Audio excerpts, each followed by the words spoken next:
of the things I found interesting in researching the book is that America has a lot more police departments than other industrialized nations do. And it's because people in their various communities like to have police who are directly accountable. And that's the case in Arizona.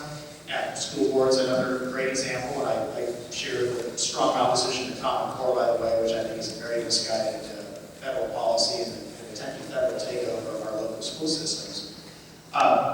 And so I stand four square behind the proposition that we need to have local control and autonomy. Occasionally, there are exceptions to that rule that I think are important, and a couple of them that, and the principle I think that should guide them is when an important constitutional right is at stake or some overriding issue of great importance to the state is at stake, then the state can legitimately trump that economy. I'll give you a couple of examples. Number one, I believe in the Second Amendment and the right to keep and bear arms, and I don't think that it's appropriate for local communities to be infringing upon that right. And so when the state is acting to safeguard that right, I think that's been appropriate. The second area is in the enforcement of our immigration laws.